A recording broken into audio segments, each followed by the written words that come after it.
We begin with Israelis voting today in an unprecedented back-to-back national election Tuesday.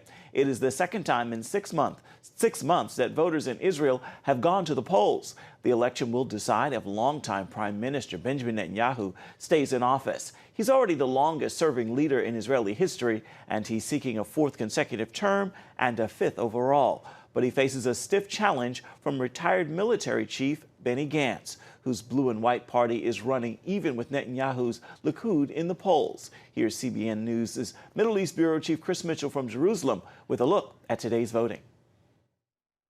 We're here at one of the voting stations in Jerusalem, and this is being replicated all over the country. It's a national holiday and people have the day off.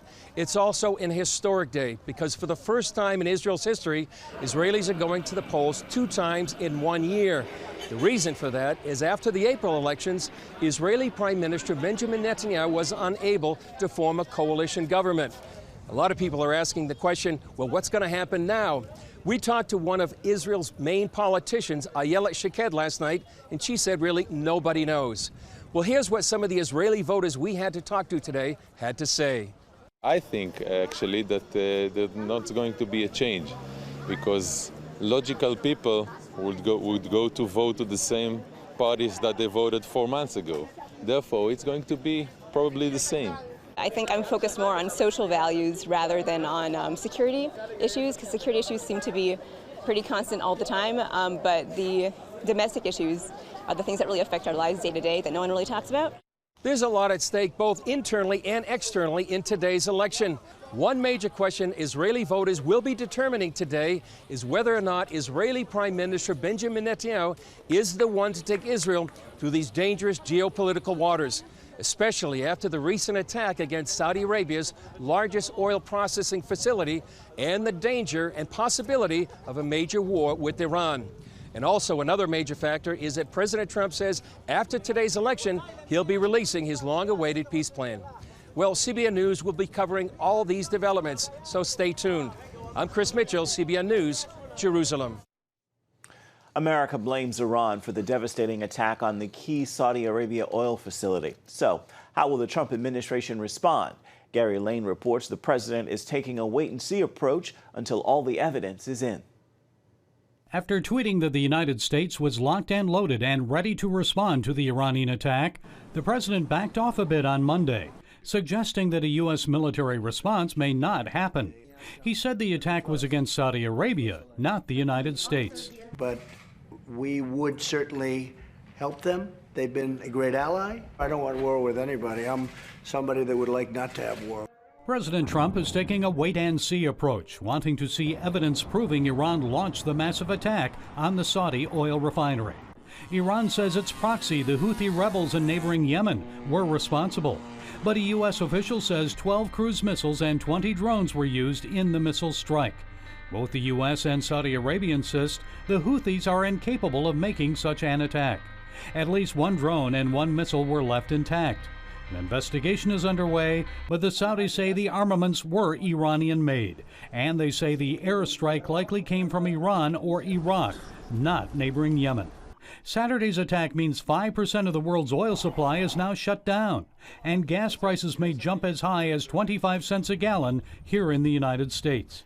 At a Keep America Great rally in New Mexico Monday night, President Trump tried to calm concerns about rising prices.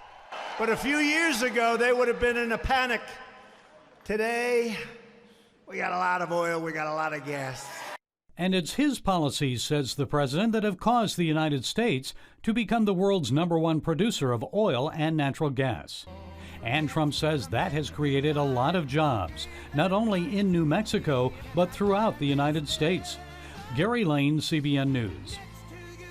And President Trump covered a wide range of other subjects at his rally in New Mexico last night, from immigration to gun control to New York Times revising its story about supposed new allegations of sexual misconduct against Supreme Court Justice Brett Kavanaugh when he was in college 35 years ago.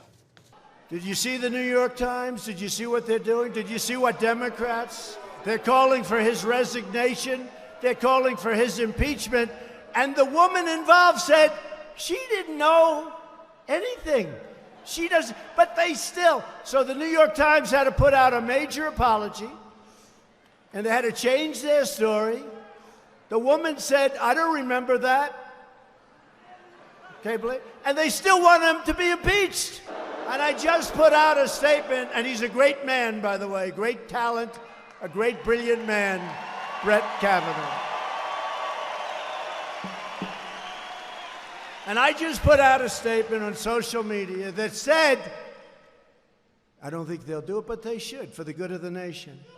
I call for the resignation of everybody at the New York Times involved in the Kavanaugh smear story. And while you're at it, the Russian witch hunt hoax, which is just as phony a story. And left-wing Democrats want to confiscate your guns and eliminate your God-given right to self-defense.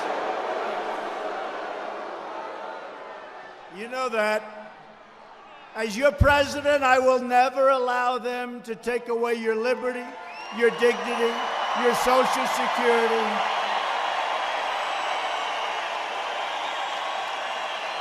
And I will never, ever allow them to take away your sacred right to keep and bear arms.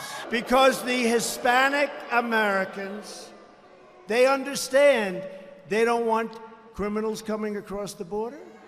They don't want people taking their jobs. They want to have that security, and they want the wall. They want the wall.